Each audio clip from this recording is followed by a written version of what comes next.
Hello, everyone. Thank you for coming tonight and joining us. We will leave some time to let others to join us too, and to have audience which is really impressive for this book, and it was very impressive last time in event house in Frankfurt 1. So we are really glad that these Zoom events are picking up now, and we are getting used to it. So that's new technology, and we are trying to take the most positive side of it to host events like this one. We will wait a little bit longer before we start, and behind the screen is Ivan Miletic, and we want to thank him for being our čovjek u senci, or man in the shadow, but the most important one, I guess, in this kind of events. For those which are not familiar with the Serbian Council, we are an organization that is trying to promote Serbian culture and to unite all Serbian organizations in the UK with a project that will give us opportunity to work together. And the Serbian month is exactly what we are really doing. So I will announce the 13th Serbian month. First one, virtual Serbian month, is a manifestation that is gathering many organizations and individuals with aim to promote Serbian culture in UK among British audience, but also to connect our community here, because Serbian community is very wide in the many towns. Like big one is very in Birmingham also, and Halifax, Bedford, Bradford, and some smaller ones like in Reading and Oxford and Canterbury and Cambridge. So we are spread all over UK. But Serbian month, which 13 years ago was started as a Serbian week, now grew up as a manifestation that is actually one of the biggest of this kind in world, talking about Serbian diaspora. And we have usually 30 to 40 events all around England. But this year, because we couldn't make events live, we decided to have a special catalog, and the catalog has a topic, British Serbs.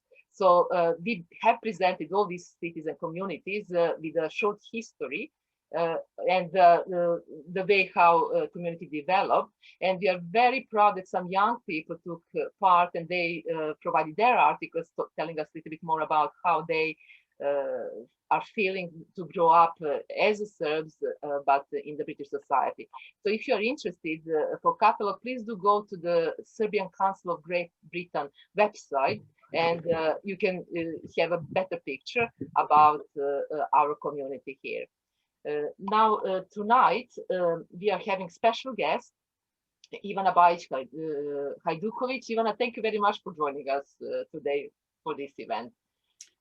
Before we start, I want to introduce this lady that has been studying in lots of places. So Ivana Bajic-Hajdukovic was born in Belgrade in the late 70s, where she graduated in modern Greek studies in 2000. Following postgraduate degree in modern Greek in Greece, Ivana worked for 2 years as an assistant lecturer at Faculty of Philology at the University of Belgrade.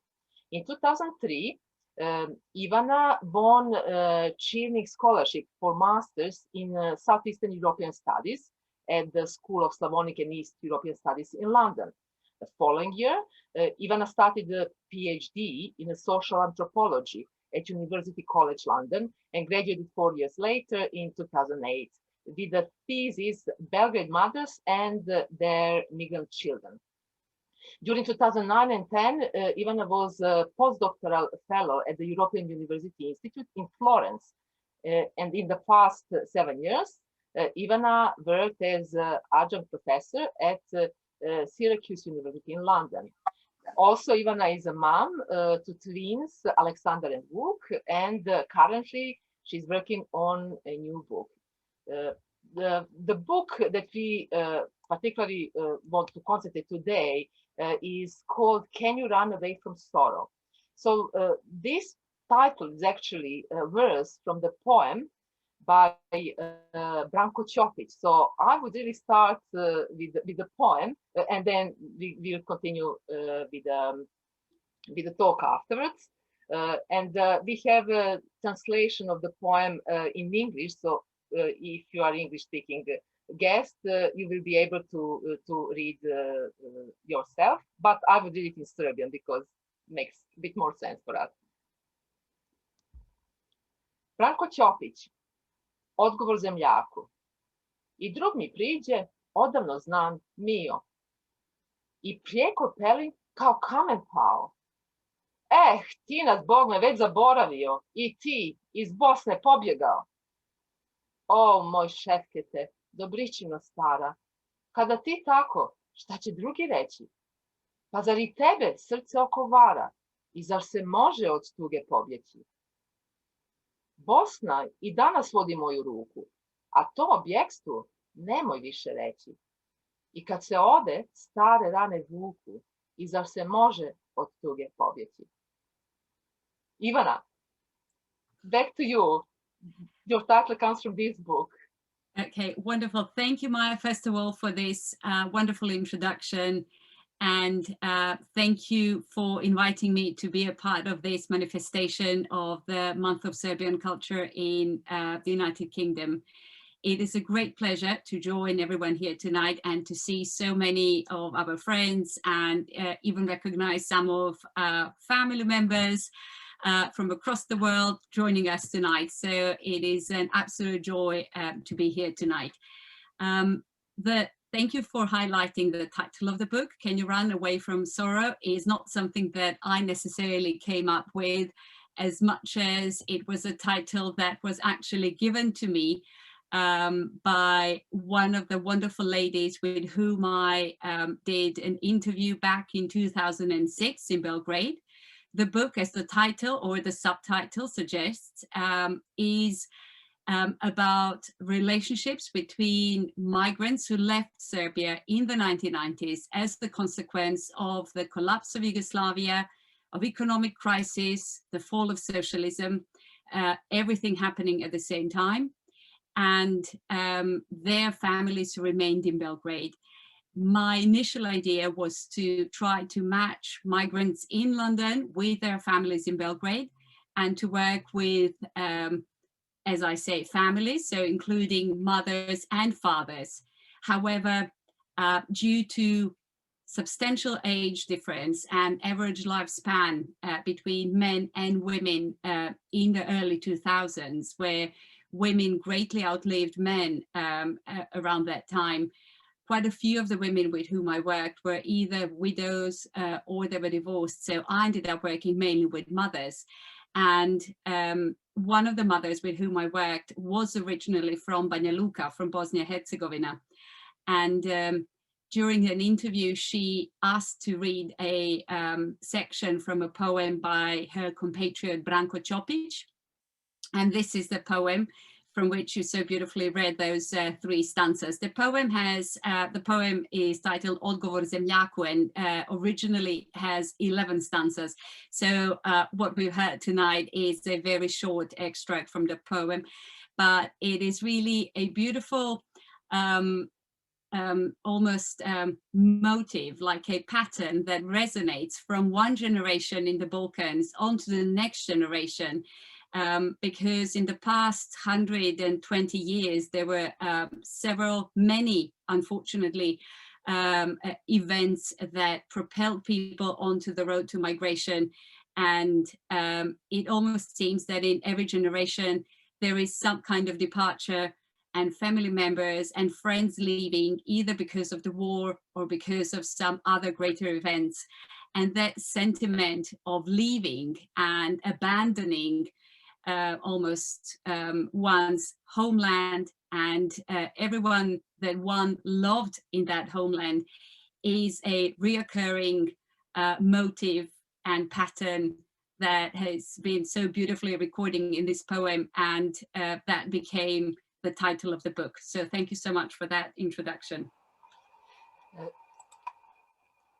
It is a pretty common that people which left Balkans in 90s have that need to share their stories, and quite often it is through writing. There are many books that have been written and published on the smaller scale, on the bigger scale. Some of them are very serious, and some of them are less serious, and I'm sure there are more to come in that way. Different reason behind it. Some of us feel that we want to leave to our grandchildren and grandchildren something to connect with when they get older and maybe understand it better. And others need that liberation of this experience and emotions, and they feel almost need to get it out. Now, what was your main reason for writing about this particular topic? That is a great comment, Maya, and I agree with you that we are probably going to witness more books being written about some personal events or personal accounts, because these were really extraordinary events that people lived through in the 1990s, regardless of where they were, whether they remained in the region or whether they migrated abroad.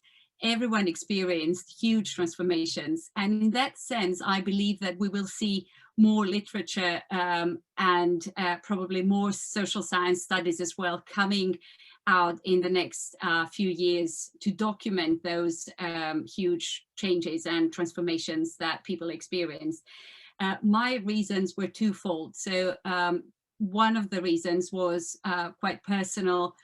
By growing up in the 1990s Belgrade, I was part in what we would call in social anthropology a participant observer in the events, witnessing departures of many of my friends and family members leaving the country with their families, with their parents, but also some of my school friends who arrived as refugees from Croatia and from Bosnia, leaving back at the end of high school to Bosnia, or others being resettled with their families through refugee programs overseas. And it was those departures and the effect that departures had on those who remained, and realizing how the effect of rupture that every single departure created on those who left behind was something that stayed quite significantly ingrained. And later on, when as a postgraduate student, I started reading studies about migration, I realized that that sense of rupture was documented quite well among migrant groups across the world and across all migrant communities. But significantly, there were no parallel or comparative studies about families left behind and the impact that migration has on families left behind. And the second reason was, again, going back to that experience of studying, being a student of social science in the United Kingdom and reading many studies about the fall of Yugoslavia, was a dissonance almost between what others were writing about the fall of Yugoslavia and how the conflict was portrayed, and almost Manichaean and dichotomies between sort of the need to appoint the blame and to say, you know, this was black and this was white and these were the perpetrators and these were victims. The image that was created about the region and about the conflict and about the events of the 1990s was very black and white in the early 2000s. And I'm not talking about literature, I'm talking about social science and political science. So I wanted to contribute and provide a slightly more kind of nuanced palette of what was happening on the ground, and to document the experience of everyday life in the 1990s Belgrade of older women in particular, because they were part of the society who was incredibly present in everyone's life, but at the same time, they were very absent from the public life. And this is something that we'll come back to a bit later, but these were main two reasons for working on this book and for doing this project? Yeah, nowadays migration is a very hot topic, and it highlights the differences between the cultures, ethnic groups, and then different cultures meet, which issues arise from there. And most of the books that are written by migrants are concentrating on their experience meeting new culture and comparing with the homeland which was left behind.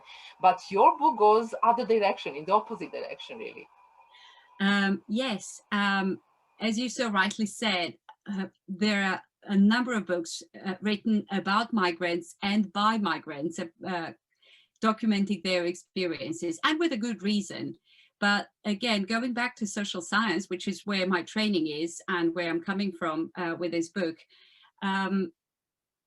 host societies have traditionally always been more interested in learning about migrant communities because they wanted to learn about the people who were arriving in their country, to learn what they could expect and how these people could be incorporated better in the host society. They were much less interested in what was going on in the countries or parts of the world that migrants left behind. Consequently, countries from which migrants hailed from often had little interest in documenting the impact the departures of migrants had on families left behind, other than perhaps registering the volume of remittances or something as palpable. We have seen a number of studies, for example, during socialist Yugoslavia, about the impact of guest worker migrants on the parts of the country where they left from, on the built environment, the houses that they were building, or agriculture machinery that they were buying, for instance, for their families there. So it was mainly, everything was mainly centered about the material benefits that migrants had on regions or parts of the world where they left from. But there was comparatively very little done in terms of research about what happens with family relationships and how families are affected. In more recent years, there was some research done about the impact of huge emigration from the Philippines, of mainly of Filipino women and mothers who were leaving their children behind. And there was research done to document the impact of mothers' migration on the well-being of their children left in the care of grandparents or sometimes of fathers in the Philippines. There was a little bit of research done about migrants in Australia and about their care for elderly parents, for example, in Italy or other parts of the world. But these are quite isolated examples compared to the vast literature that is available about migrants in terms of social research, but also first personal accounts written by migrants themselves. Thank you, Ivana. What I found interesting in your book is explanation about different types of migrants within Yugoslavia, talking about urban ones and peasants and so-called gastarbajteri. And in the same time, Serbia had lots of refugees coming from Croatia and from Bosnia in the same time. And then you also notice the similar division here abroad in UK between Serbian diaspora, like they are also so-called urban ones, and you're mentioning typical Serbs migrants. Can you describe us a little bit differences? I have to say that that's a great question. These categories are not something that I came up with, but when I approach people to participate in the research, for example, someone would say, oh, I have a friend who came from Serbia in the 1990s, shall I put you in touch with that person? And when I contacted people, I often was confronted with a question, but are you sure you want to talk to me? I don't think that I'm a typical Serbian immigrant. And when I approach people or women in Belgrade for research, I was often also confronted with a similar question. Are you sure that I'm typical? Because my children are not guest worker migrants. do you want to talk to should you be talking to the guest worker, to the families of guest workers? And in London, I was referred to talking to typical, in inverted commas, migrants. When I asked her, who are the typical Serbian migrants in the opinion of my of research participants or potential research participants, I was directed towards Serbian church as the place where one could meet typical Serbian migrants. And I put that in the book as an interesting process of self-identifying and positioning oneself. In the 1990s, something really crucial happened, at least in my view, with the Serbian national identity, because it was the end of Yugoslavia, and for many generations, and in particular, I would say for generations who arrived in the 1990s or left Serbia in the 1990s, many of those people born in the 60s, in the 70s, there was quite a strong feeling of belonging and sharing that Yugoslav national identity. And therefore, when asked, are you a Serbian migrant? Many people felt a bit reluctant.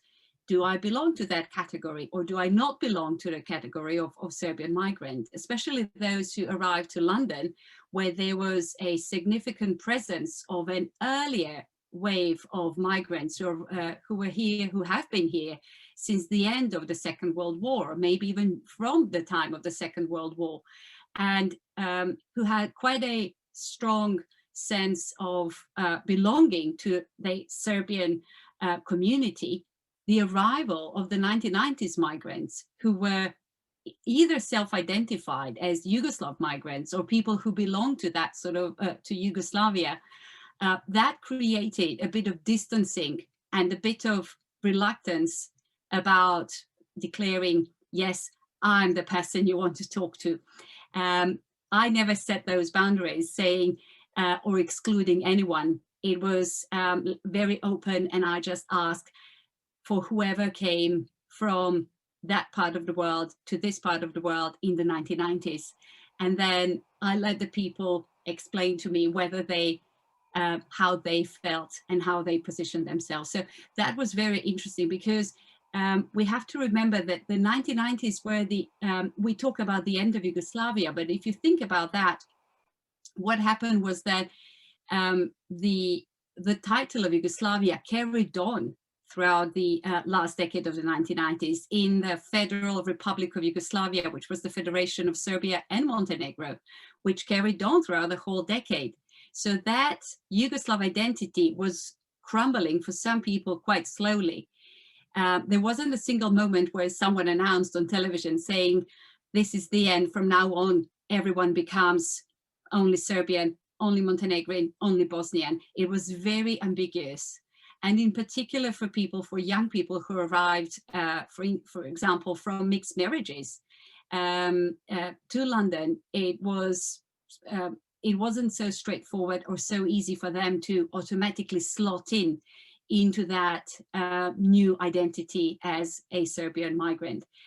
So I would say that that was probably the beginning of the forming of this new body of belonging to Serbian identity and carving out that new identity from the end of Yugoslavia or after the end of Yugoslavia, which is what makes this quite interesting, how people felt about that and that ambiguity that existed. Yes, you're right. The map of social map of Serbia has changed a lot in that time, as you just mentioned, and also we all been building our new identity, as you just said.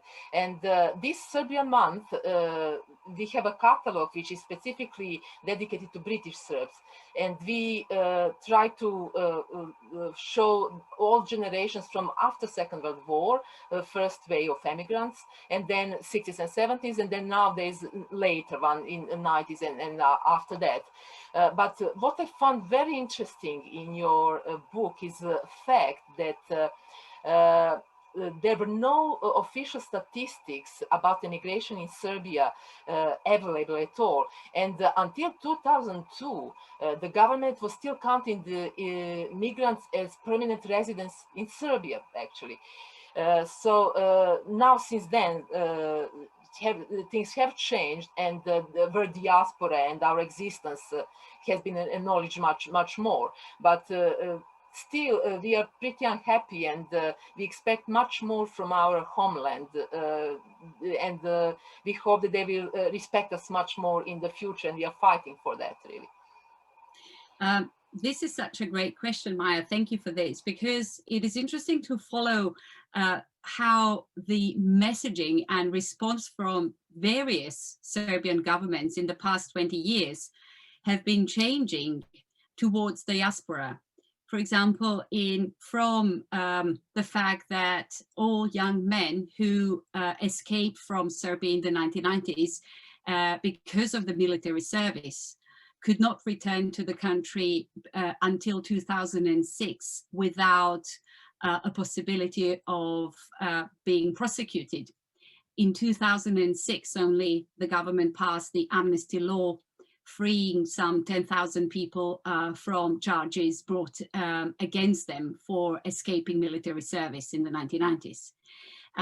Then the fact that Ministry for Diaspora was established in 2004, only to be dismantled 8 years later, and then it was moved to the Ministry of Foreign Affairs.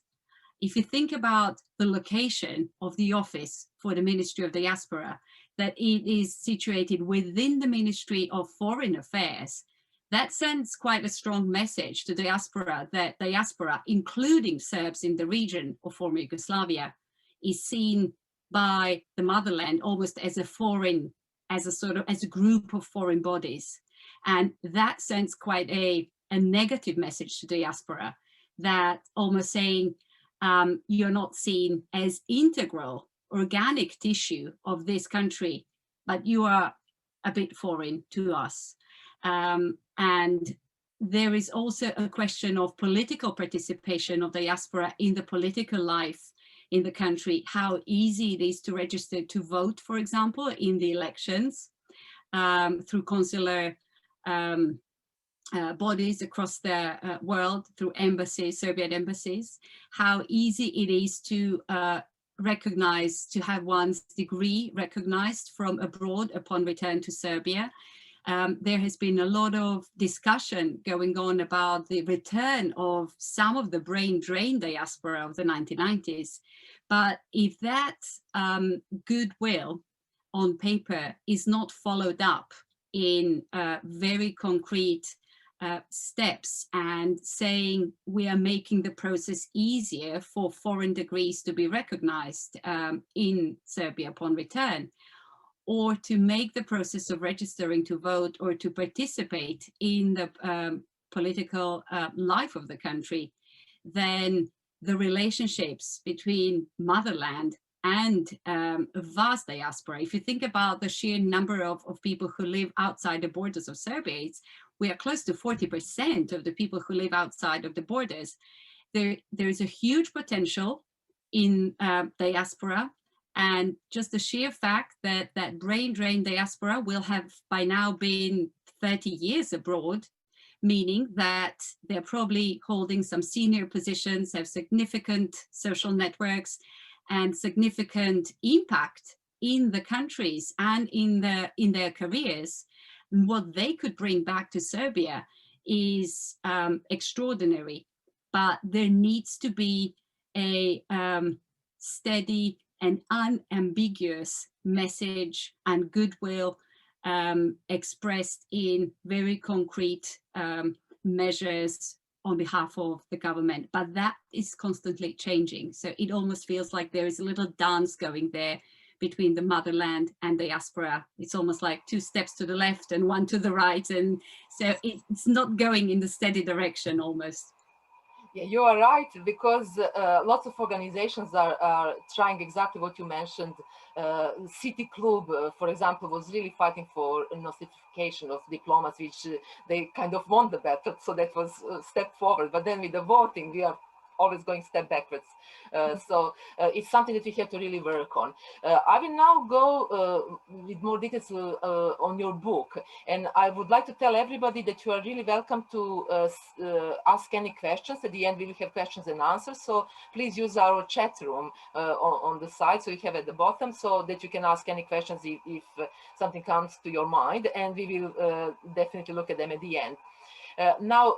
Introduction. I found very useful and interesting introduction, which displays the picture of 90s and in political, in social ways, and in many other ways.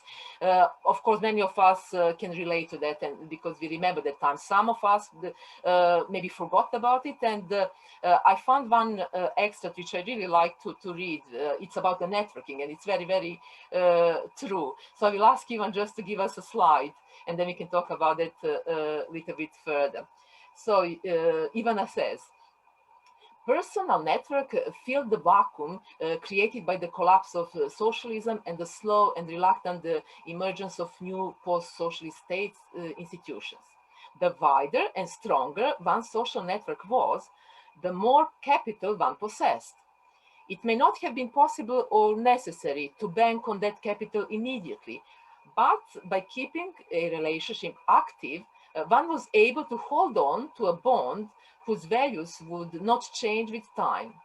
Caroline Stevens aptly terms these personal connections as deposit in the favor bank. So very true for our society. Thank you, Maya, for choosing this extract. I believe that it does depict quite well the situation in the 1990s, which was specific because, as I've already mentioned earlier, there were few things unfolding at the same time. It was the crumbling of Yugoslavia and the wars that were going on. We had the UN embargo that was put in place in May 1992 and lasted throughout almost the entire decade. Then there was economic crisis going on towards the end of the decade. There was NATO bombing. So all these things provide a background for events that were quite extraordinary. And with all that, we have seen a gradual crumbling of socialist institutions. And what happened was something similar to what we've witnessed, and not witnessed, but seen across socialist Eastern Europe. So this is not something that only happened in Serbia and in former Yugoslavia. And Caroline Stevens, who I quote in this section, was writing about the experience in post-socialist Soviet Union, for example, because over there was also proliferation of and explosion of personal networks and networks of support in the 1990s. And another example was also the former Eastern Germany, for example, where one system collapsed, socialism or communism collapsed there, and people found the new everyday extremely disorienting. And this is a sentiment that was shared across citizens of Eastern Europe, the sense of unfamiliar, because the institutions of socialism that existed in place for 50 years, whereby people knew what to expect. It wasn't perfect. This system across Eastern Europe had its flaws, but within those flaws, people knew where the flaws were. They knew what to expect when going to a doctor. They knew what to expect when going to a bank. And then in the 1990s, when those institutions started to gradually disappear, when banks started to collapse, banking system collapsed in Serbia, when healthcare systems started to collapse as well, when all these institutions started to go down, what happened was really the immense strengthening of personal networks. This is not to say that personal networks didn't exist before. Of course they did. People relied on them, and there were ways of finding one's way through the cracks in the system during socialism. But this is just to say that with the collapsing of those institutions, the rise of the personal network. And for the younger audience, we are not talking about Instagram and Facebook in the 1990s when we talk about personal networks or social networks, but these are networks of support, consisting of friends, family, colleagues from work, who one needed and relied on for everyday life, for everyday survival, for getting information about availability of food, about when and what was going to happen, if there were power cuts, when they were going to happen, which part of the city will be affected when. So there was so much information circulating between people. And interestingly enough, what I say between people, but main sort of points for circulation again were women. Women did that work of passing the information mainly from one another and exchanging those information at work, at home. And this is where those roles of women really strengthened in the 1990s. They talked and they passed on information between one another. They exchanged recipes, they exchanged useful information. When in 1993, 1994, hyperinflation emptied the shops. And when it became really difficult to come by any food, more or less, it was women who had either memories or cookbooks from the Second World War, from the generation perhaps of their mothers or grandmothers, who then started exchanging that information. So that type of strengthening of social networks started to flourish. And this was really vital for people's survival. Those who were outside of those network of support, people who were on the margins of the society, were those who struggled most and those who were most negatively affected by the crisis. Yes, networking is very important. Also, it is the same thing when you come abroad. Lots of us really are searching for that networking to find our place outside of Serbia. Maybe because we are used to that way of communication with each other, but it's definitely helpful. Now, book itself is based on many personal stories by mothers who were talking about their own experiences, and you've been visiting them. And there are lots of different stories, very, very contrasting stories, and they give a real sense of reality said through their words. And what I found even more important and more interesting for myself while reading, it's your analysis of relationships between parents, especially mothers, but also families and children which left, migrants. And once I finished the book, it somehow everything was much more clear to me. So my behavior, also behavior of my parents or behavior of other parents, was actually much easier to understand, and everything just was making sense now. And even those certain behaviors that we felt at the time very annoying from our parents, or maybe they've been annoyed with us, and or those which we found really funny, they suddenly are seen in different light after your book. No, that thank you for that, Maya. And I think it's really important to have in mind that we are not, there isn't one way, one sort of kind of relationship between parents and migrant children. There are many different ones, and that depends on the previous relationship between parents and children.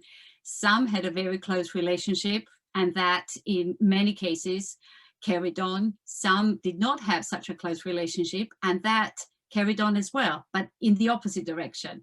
And there were many situations, many cases in between, where people carried on with their sort of relationships between with each other to a different degrees of closeness or intimacy retained. So there is a whole, I would say,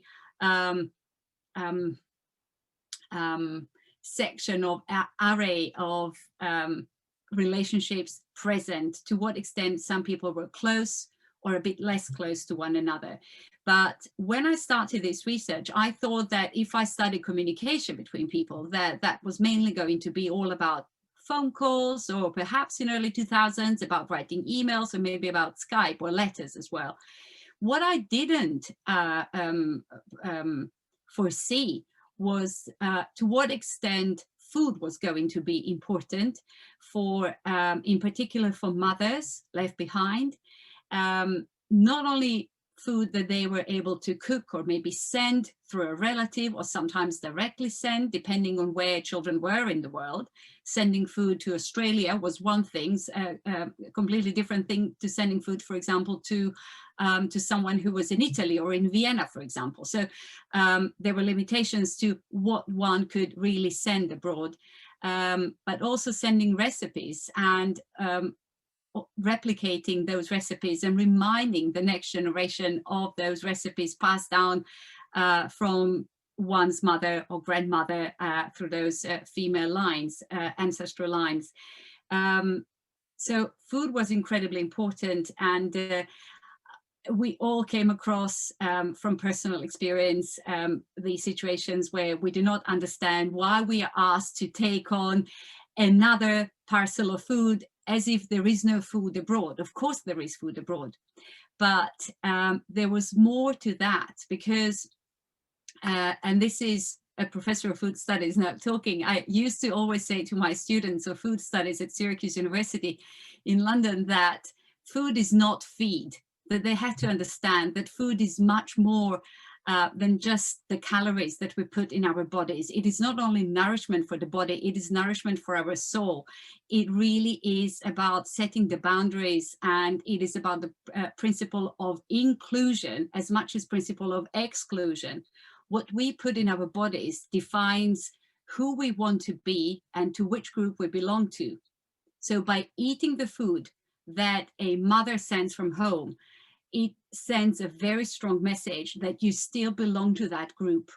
And if, in the example that I'm going to read now shortly, the whole family, different aunts come on board, and each one prepares something to send to their niece who lives somewhere abroad, it means you're still one of us, you're included.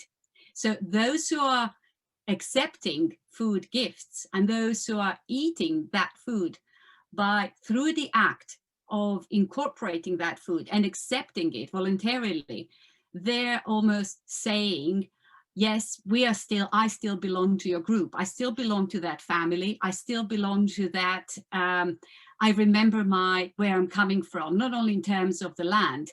This is not about the land. It is not about the country. It is about belonging to a particular family tradition, being anchored in that family tradition, almost like, and it goes even beyond one single generation. It is about honoring one's ancestors and respecting that family heritage. And this I found particularly beautiful. I would like to illustrate this example with one quote from the book, and I would kindly like to ask Ivan to bring up slide number 4. Thank you so much, Ivan, for that. And this is an extract from the book about one of my research participants who I called Ljubica. I just have to say that all the names that appear in the book are changed. They're all pseudonyms. So Ljubica is not the real name of the person, but she is a very real person. So Ljubica emigrated from Belgrade to London in the early 1990s. At the time, Ljubica was engaged to an Englishman who lived in Belgrade. When the United Nations imposed sanctions on Serbia, Ljubica and her fiancé David decided to move to England. Several years after they moved to the United Kingdom, Ljubica's parents came to visit them. They brought a suitcase full of homemade food delicacies. Ivar, that one of Ljubica's aunts had prepared, slatko, her mother had made, goat cheese from her aunt in Montenegro, and pršuta from another aunt in Montenegro. Even frozen trout arrived in the suitcase because her mother considered it to be better than the trout in the United Kingdom. Ljubica was profoundly touched when she saw the abundance of food and the effort that the whole family had made to send it. This is the end of quote. Thank you for sharing that slide, Ivan. So this example really beautifully illustrates the point of sending that food as a projection, physical projection and embodiment of a relationship that exists there. So this is about reminding a migrant daughter, a migrant niece or granddaughter of her place in the wider family structure, of saying, you are one of us and this is where your place is, and this is why we are sending you this jar of whatever it may be contained inside. So again, it is not about nutrition, it is not about calories, it is not about just filling one's belly with any kind of food. It is really about that social role that food plays in reminding one of belonging to a particular group. And that's where I found food to be incredibly useful medium for studying relationships, more than probably phone calls or letters or anything else. So thank you for bringing that example. That explains why we all had to carry so many things coming back from Serbia. And absolutely, I'm sure. Yeah, I'm sure that every migrant had a story like that. So. Yeah, I have a story when father of my friend sent frozen raspberries, and it was in the bottle, and because they were frozen, man was thinking really thoroughly that if they unfreeze, that it will be bigger. But I didn't think at the time, and I just thought the bottle is too big. I just put in the smaller container, and of course, when they melted, everything was wet. And we have lots of these stories. But now we understand why that was so important, really. You have explained about the food and about the several other levels of connection between parents and children which left. That was home environment, communication, exchange of gifts and financial support and others. But before we go to that, I think it's very important to say something about the role of Serbian mother or role of mother in Serbian society particularly. Thank you for reminding us all about that, because when we think about mothers, there isn't one frozen image in time. That is the conception and the construct of what is a mother and what is a good mother is something that changes in time and within one specific culture.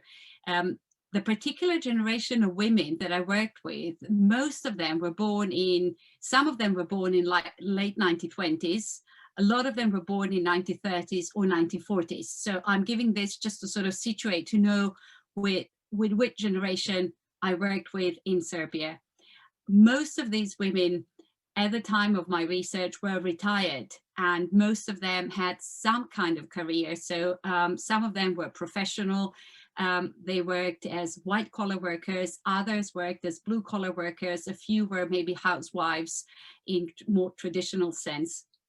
But what all of them had in common was the phenomenon of a double burden of women who had their 8-hour or whatever number of hours they were doing in their workplace, that was then followed by a second shift done at home within the sphere of domesticity. And this is a phenomenon that is experienced by women throughout many different cultures across the world. In the late 1980s, an American sociologist called Marjorie DeWalt did a study in Chicago about women's work in families, recording what amount of work is done by women. And so we're talking about a fairly modern society, industrialized society at the end of the 20th century. And what we're seeing is a similar pattern of women being those who are deciding what will be eaten, who is eating what within family, planning family meals, planning the shopping for family. So quite a similar pattern to what we have seen in Serbia. Where the difference lies between Serbia and what makes this example a bit more different, not a bit more different, but a bit different from other examples, is 1990s situation where almost the whole effort of sourcing and providing everything for the family under circumstances where there was hardly any food left in the shops, where salaries have spiraled down. Just as a brief reminder, in December 1990, average salary in Serbia was 450 American dollars. 2 years later, it fell down to $80. In 1 year later, in December 1993, average salary went down to $3 per month. So whether one was bringing home $450 or whether one was bringing home $3, family was still there to be fed and the bills were still there to be paid. So the people who had to find ways of somehow making do, on making ends meet, were women. And this is what then created quite a different situation. That sort of extreme mothering that happened in the 1990s was what made these generations stand out. They were brought, they found themselves under circumstances that were quite unprecedented. Generations before them lived through something similar in the Second World War, but during the period between the Second World War and in the 1990s, there wasn't such extreme situation experienced, despite various periods of shortages in the 1980s that they may have experienced before that. What is very interesting is that women were moved from the public sphere in the 1990s into that sphere of domesticity because it was relentless job, similar to that described by witnesses of the rationing period in Great Britain from 1939 until 1954, where women spent hours on a daily basis in the queues, going from one queue to another, and where all of one's free time was taken up by either waiting in a queue, in a line for food, or trying to figure out what to do with 2 or 3 basic foodstuffs that one had available. So that created really almost like a third shift for mothers who were then trying to feed their families and to find ways of surviving. At the same time, in the public eye, the role of women was rendered really to two visible sort of women portraits. One was that of a mother of a hero, and the other one was that of a public entertainer, of someone, of a famous singer, or someone who was in the public, but more as an entertainer. So the role of mothers had changed profoundly. And with the departure of children in the 1990s, what mothers experienced was really that the sphere within which they felt needed and where they had some sort of influence, and some say slipped outside of their lives. So if they had no children for whom they could cook, for whom they could provide, for whom they could provide childcare, for example, there was no one who really needed them and their sacrifice. And that moment of sacrifice was really important for many women. This is where they actually, through the sacrifices they performed for their children, they almost lived vicariously through those moments. So they enjoyed small joys in life through what their children were experiencing. But that was, again, a snippet in time, and that role of mother was something that was quite typical for that generation and for that specific generation living in specific moment in time during that last decade of the 20th century. This is not to say that the role of mother nowadays in Serbia would be exactly the same. It probably would be there would be some degrees of separation from what we have described in that book. I was planning to talk about grandchildren, and we did receive the question from Zvezdana about it. And she's asking what is happening when after some years children gradually modify their tastes and needs, and what about their grandchildren? And what if grandchildren did not connect with grandparents' cooking recipes? So I will just connect with that further, as a role of grandchildren is huge importance for grandparents left in Serbia. And it feels that grandchildren are like evidence that that growing alienation is happening. And it's not just the distance, but it's also a language barrier that quite a few children don't speak Serbian, and grandparents don't speak English, or speak badly, and also about social differences. And there is also cooking, which could be accepted or not accepted. Grandchildren were exceptionally important for mothers left behind, or for grandmothers left behind, because it was a connection to that next generation that really mattered, that mattered probably even more than connection with their own children, because somehow the connection with their son or daughter was there before, whereas the connection with a grandchild born who either left very young or who was born abroad had to be somehow created. And that was often quite a challenge, because often there was a language barrier present. Sometimes there would be different notions about what is healthy, what is not healthy. And in the book, I had examples of one grandmother who was going to help her son with looking after grandchildren in Canada. And grandchildren were not happy with Granny's cooking because she wanted grandchildren to eat healthy. And they didn't want that. They preferred the other grandmother who indulged their wishes, and she prepared unhealthy foods that children like to eat.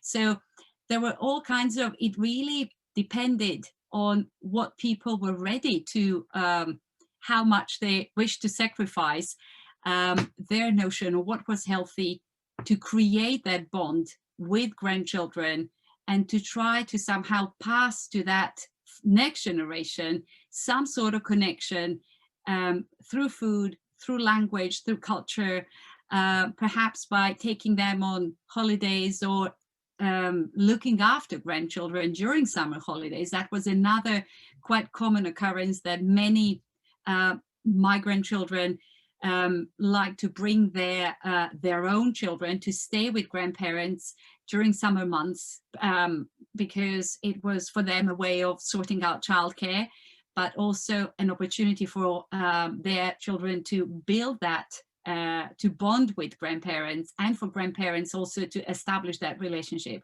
How well that relationship between the first and third generation was formed also varied from one family to another. There wasn't one sort of straight line to say there was a breakdown or it always worked out really beautifully. So there is a whole kind of plethora of examples and different experiences that people had.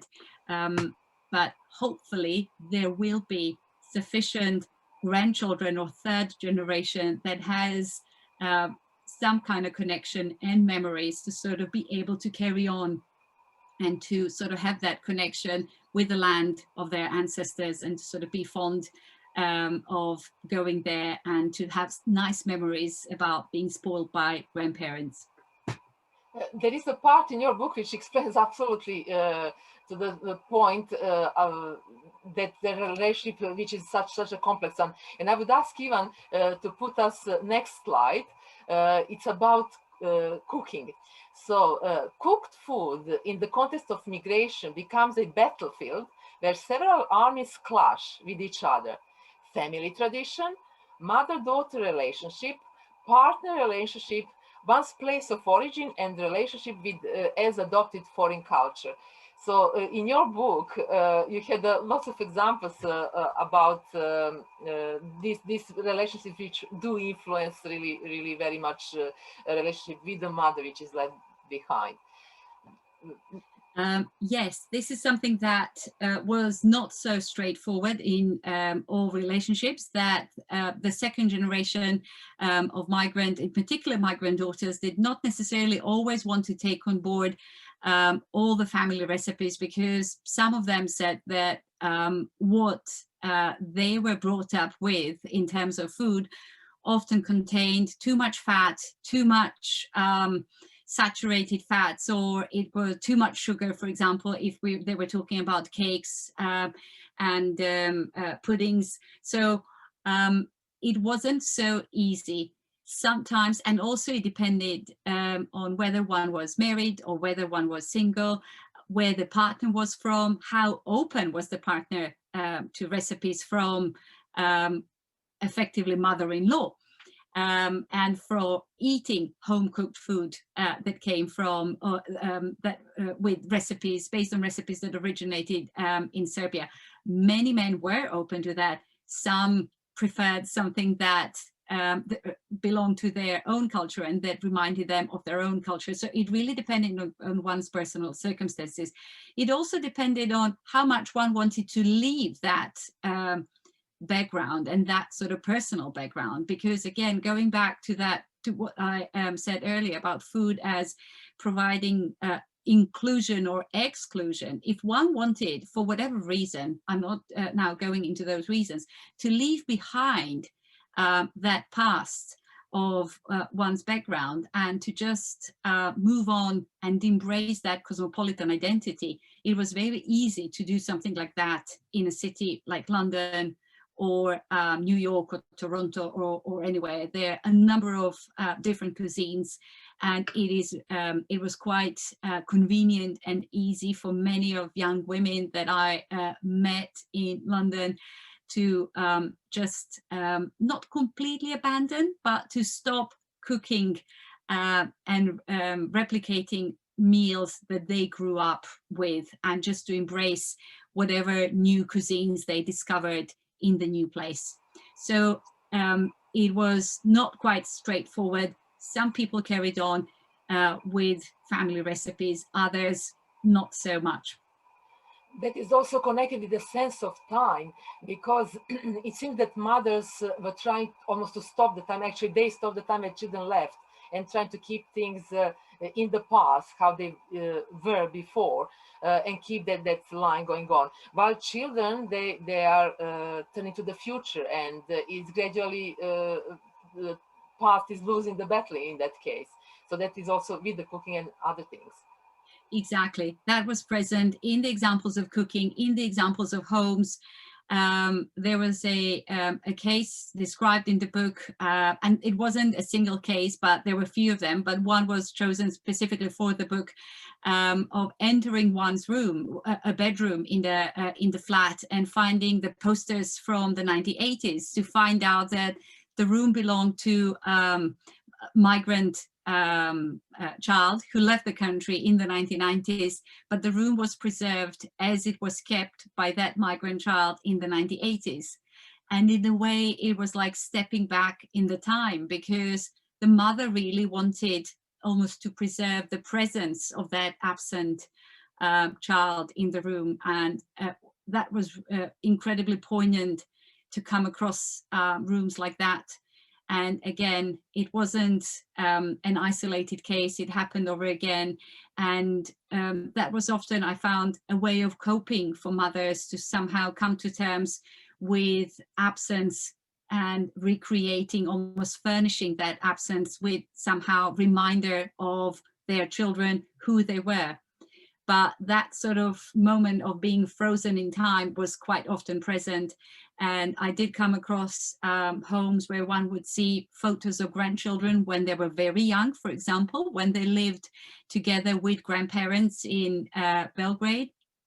And then the photos of grandchildren from how they looked at the time of my research were put behind, because grandmothers did not have relationship with that teenage grandson or granddaughter living in Australia, for example.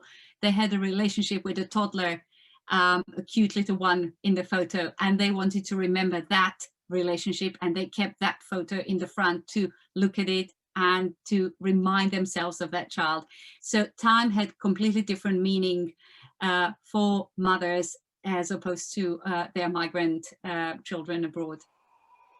I must say that from our point of view, when we are going back, we kind of expect everything to be the same. And I remember when my room has changed. I came back and suddenly different pictures on the walls. You're not annoyed, but you're a little bit surprised about it. But like we expect that past is there and it will always be for us there as it was also. So in that sense, we do also try to keep that past behind the same.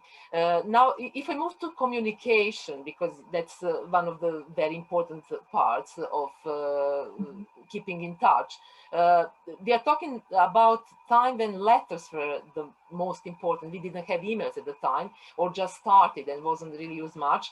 And comparing with the emails nowadays, which and Skype and Zoom and all these new technology ways that we can communicate. For me personally, those letters were the most important part of communication, and like in many cases, they were written by mothers.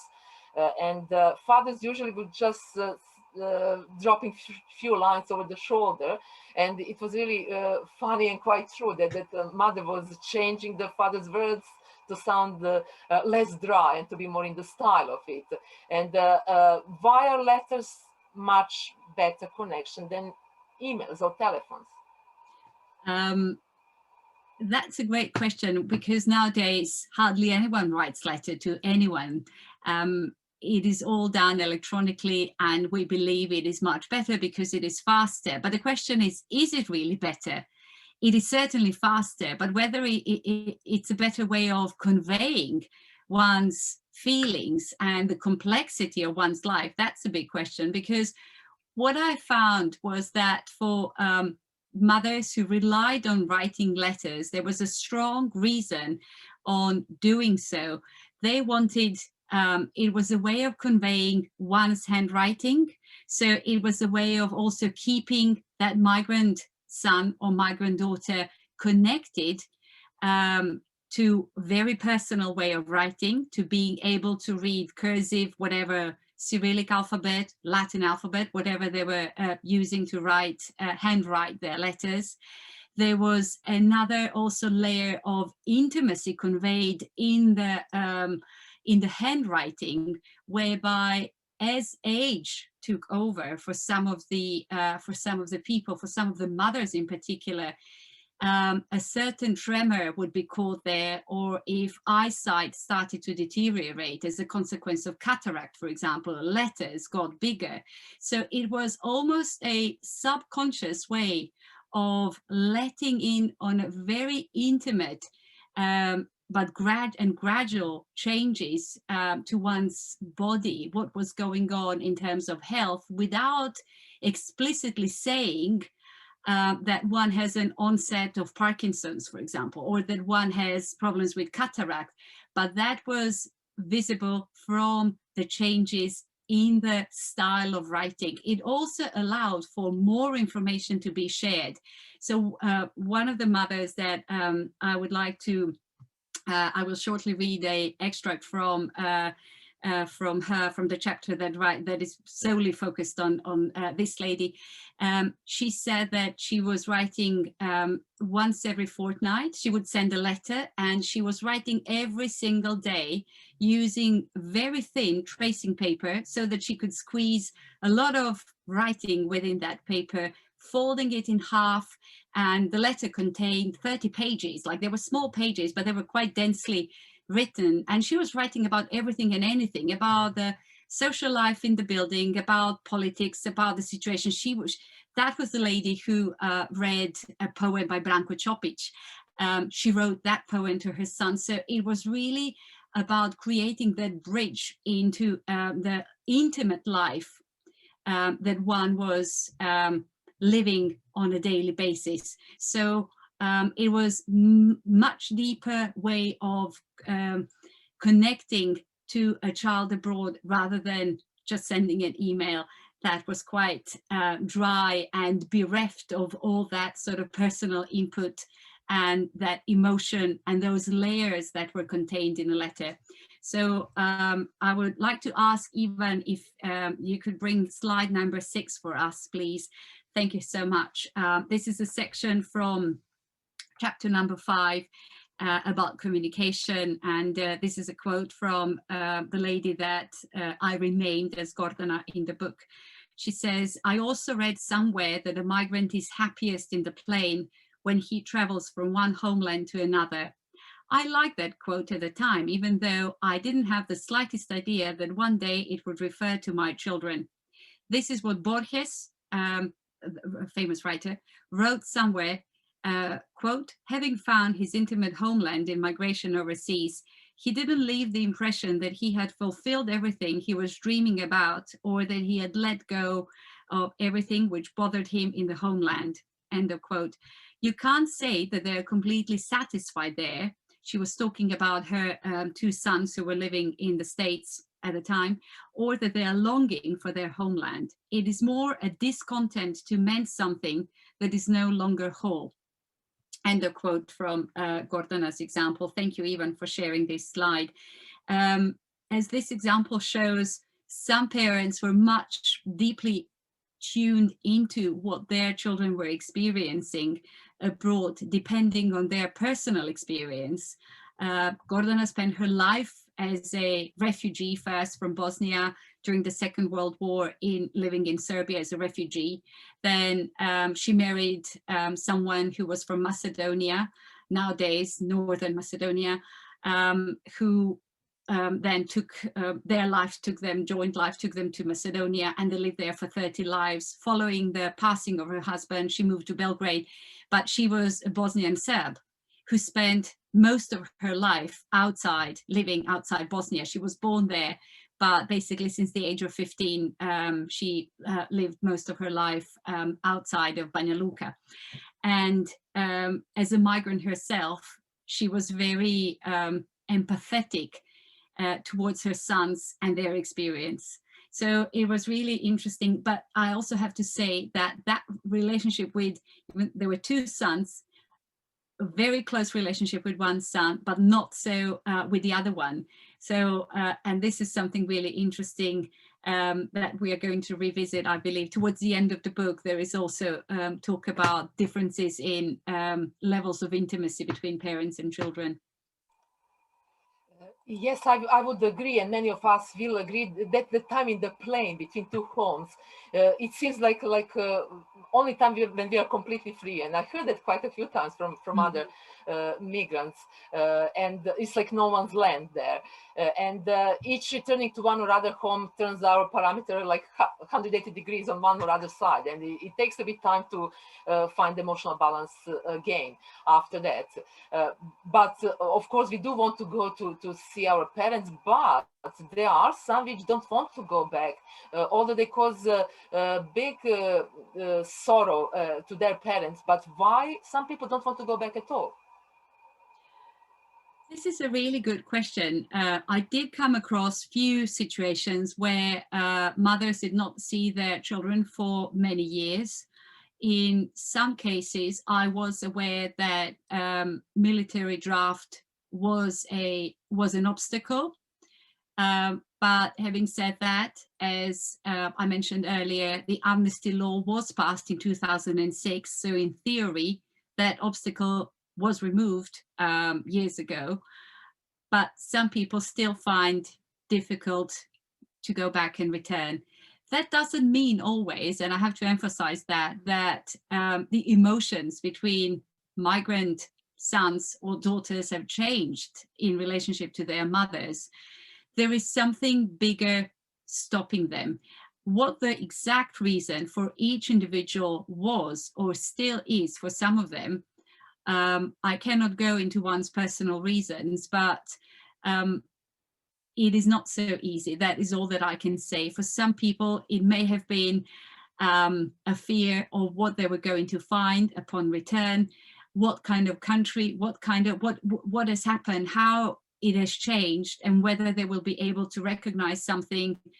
Will it be difficult to leave that place again if they went back to visit? So there were all these questions, and I can only say it is not ours to judge anyone or anyone's decision not to go back. It did affect mothers quite profoundly, and they clearly suffered a lot those who were not able to see their children for many years. That sadness was very much there. But despite that, their unconditional love for their children was always there. So nothing ever changed from their end towards their migrant children. And that, for me, was the most beautiful part of the book, really, to find out that underneath everything that has happened and all the suffering that happened in the whole region, that love from mothers for their children, whether they have seen them day after day, them for 15 or 20 years, was unwavering, and it was always there. Yeah, that is what mothers are, and some people said mothers are for, but not necessarily, but they are always there. And there is that reunion and revisiting, which is so important, even if it's happening only once or twice a year for some of us. And I would like to share with you the story from one of the mothers. Her daughter left for Portugal, and her experience after first visit. So she says, a year and 4 months passed until I saw my daughter again. That was the first time since I gave birth to my daughter that I hadn't seen her for so long. You should seen our encounter at the airport. I was waiting for my luggage to appear on the belt, and then I saw her on the other side of the glass window. I forgot about the bags and rushed to hug her. I was so excited to see my girl again that I hit the window glass and broke my spectacles. The policemen were staring in awe, not understanding what had happened. These moments are probably the most precious moments for us, but although they do include some really sad moments, like when somebody is coming maybe to the funeral or to see ill parents, or some great moments when you bring your grandson, like my father just couldn't really be there. He ran out straight away. Man who never cries, he just disappeared from the scene for a while. So these are moments that we will always remember, and they're really precious. There are quite a few questions that came here, so I will go through them now. If I'm not able to read all of them, I do apologize to the time, but there is one. Slavica said something. She says, Rebecca West, in her book Black Lamb and Grey Falcon, by visiting a hospital in 1930s and being astonished by the abundance of the food that patients and doctors shared, notes something in line with. So she says, in order to heal me in the West, reduce substances that we think are harmful, while in the Balkans, they heal by enhancing what they think is good for them. So obviously different approaches to.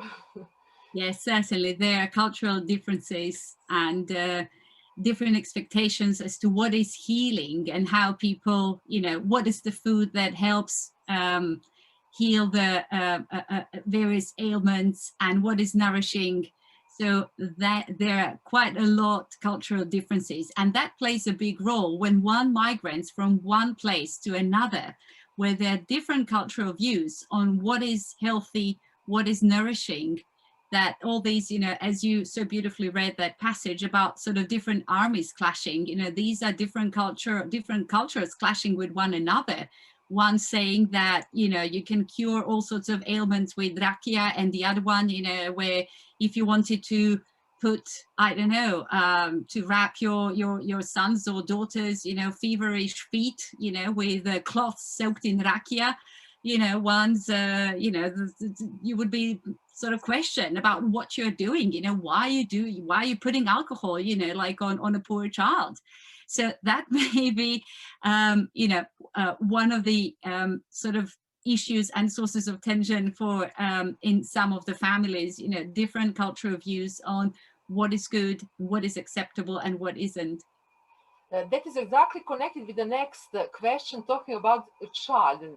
So Slavica asked, it is also interesting to know what is the role of a child in the Serbian culture and history. The role of child invites different projection to different cultural groups.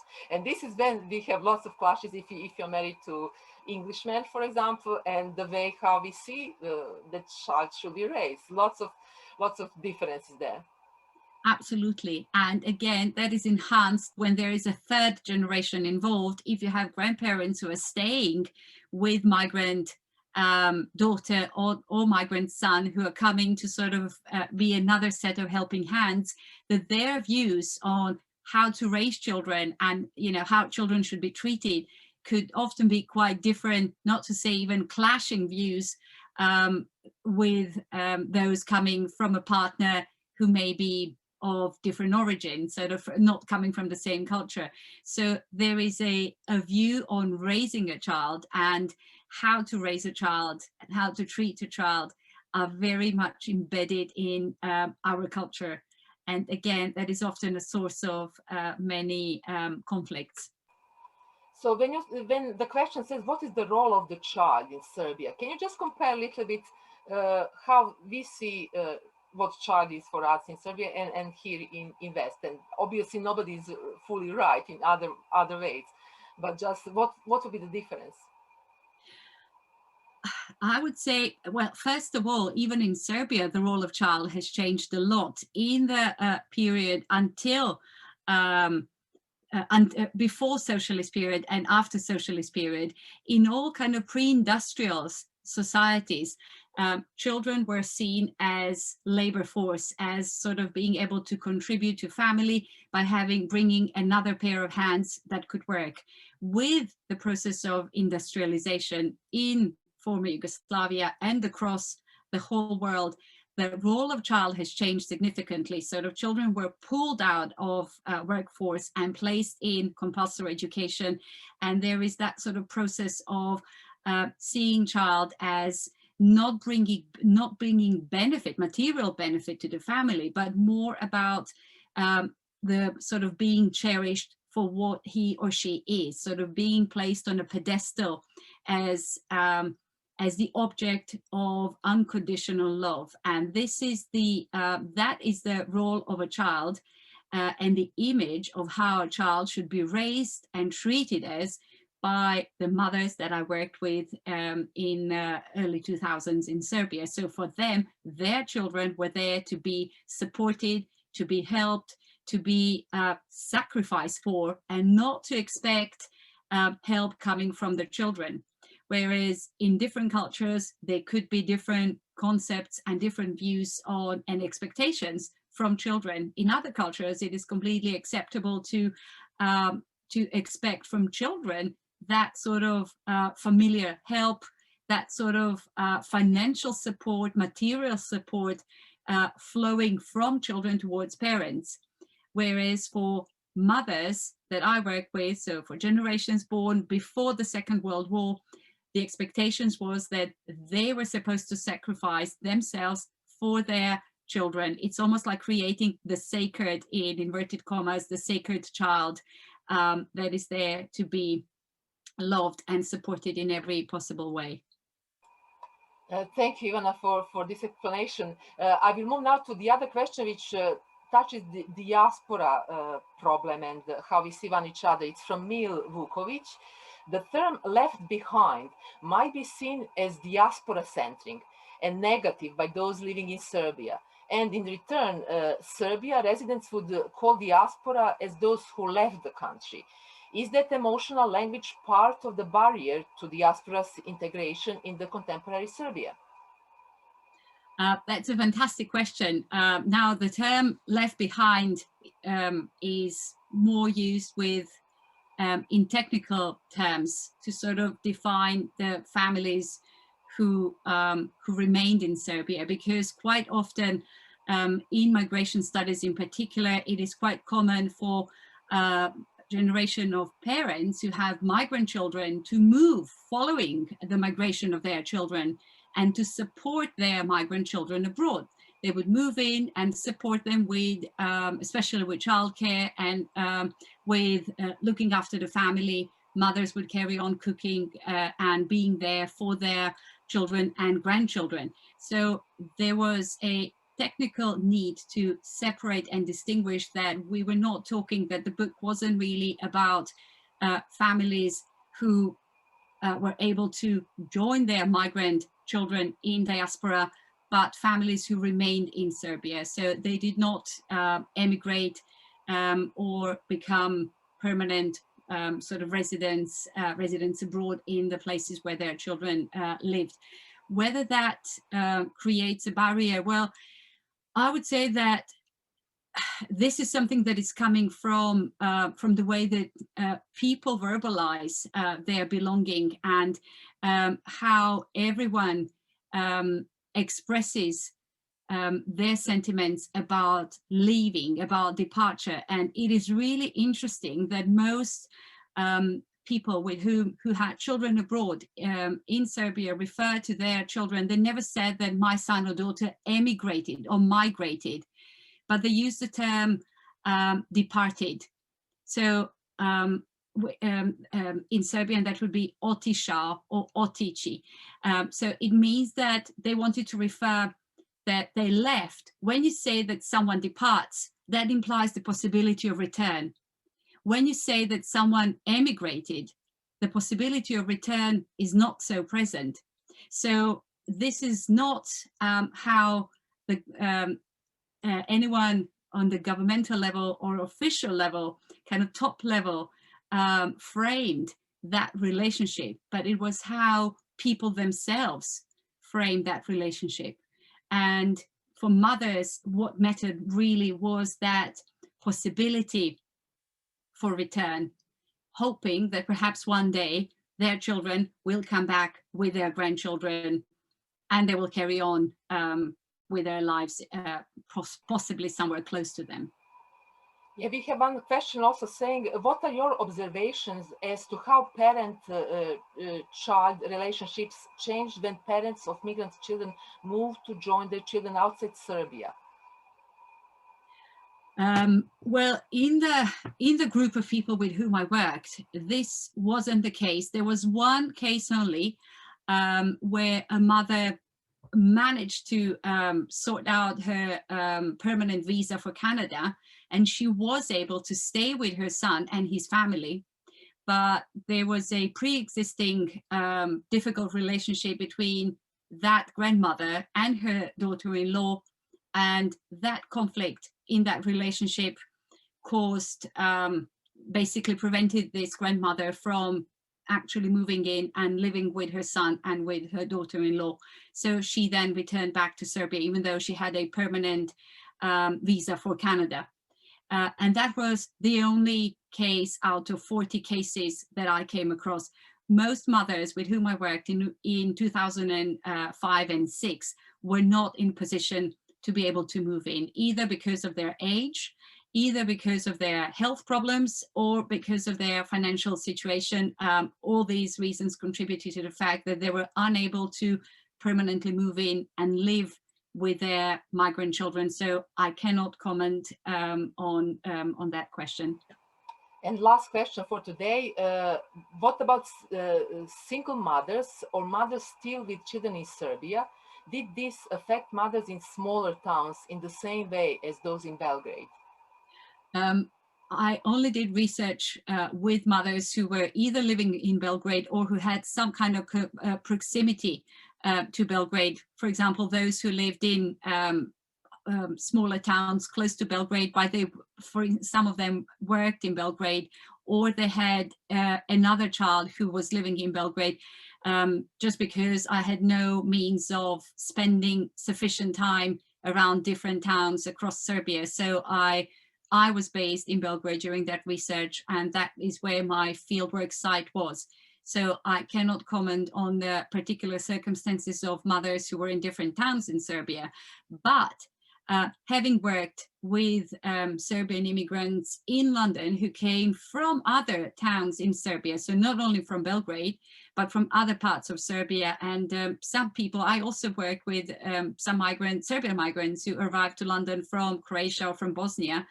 That sentiment was similar. So I have not seen a substantial difference in relationship between migrants who came from Belgrade or from Kragujevac, for example, or Novi Sad, or other parts outside Serbia. As we are having to come to the end of this lovely talk, new plans, new book, historical novel, which I hope that we can talk about some other time much more, but tell us just a little bit about it. Sure, it's pretty much in the sort of halfway through, so it's far from being finished novel. It is based on the personal biography of some of my ancestors. I grew up hearing the stories of grandparents who originated from Herzegovina, but who lived in Macedonia and subsequently in Zemun, and I could never join the dots. How come they ended up moving across such great distances for people who lived quite some time ago? What was it that propelled them? Because it wasn't just a matter of waking up one day and saying, let's move suddenly to Skopje, for example. These were historical events, huge historical events, such was the First World War and the Balkan Wars, that shaped that very personal trajectory of migration throughout the side of my family that I wanted to document and memorize in the book. So the book is a historical biography tracing migratory movements around my family 100 years ago.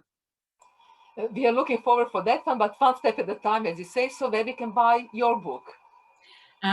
For those who are based in the UK, the book is available from all bookstores, all major bookstores, not singling anyone really. Waterstones, WH Smith, Foyles, anyone and everyone sells it. The book was published by Indiana University Press, and that is a publisher from the United States. They have their representatives in the United Kingdom called Combined Academic Press, and on the screen there is a voucher for a 30% discount if ordered directly from the publisher's representative in the UK. That is combinedacademic.co.uk. But having said that, again, if one can really look up, the book is available to buy from all book retailers in the UK. For those who are joining us from outside the UK tonight, the book has a worldwide distribution, and it is available through the website bookdepository.com. From what I understand, there is free shipping, and the book is delivered in Serbia as well as the rest of the world. So these are just some of the ideas, but wherever you are, you can just Google it and see whatever comes up as the most convenient way of finding a book. Ivana, thank you very much for this lovely talk, and we really hope to see you again with your new book. I just have one last comment here from Slavica, saying there is a very personal part of the book where Ivana takes a present to Vladimir, questioning whether it makes her less of a researcher. That was great. In our research, we need to follow our hearts. Thanks. So you've been obviously following your heart in this research, and you have lots of messages here thanking you for your work, which is very important, and which give us such a insight to topics that are all very important for us, especially us in diaspora, to understand much better what was happening from the different point of view. This interview is recorded, and it will be available on the YouTube channel Serbian Month, together with other events. So we are recording all possible events. And if you haven't seen them, and if you don't have time to join us at a particular time, please visit a YouTube channel called Serbian Month. So at the end of month in March, we have quite a few events to see. But if you do have time, go on our website and Serbian Council of Great Britain, and you will see the full program of coming events. And you're very welcome to join us soon on many events coming. Thank you very much, and wishing you all the best with future projects. Thank you so much, Maya. And I wanted to thank all of our audience that joined us here tonight, and for all your amazing questions and comments. I'm really grateful for every single one of them. I'm sorry that we didn't have enough time to answer all the questions, but they are greatly appreciated. Thank you so much.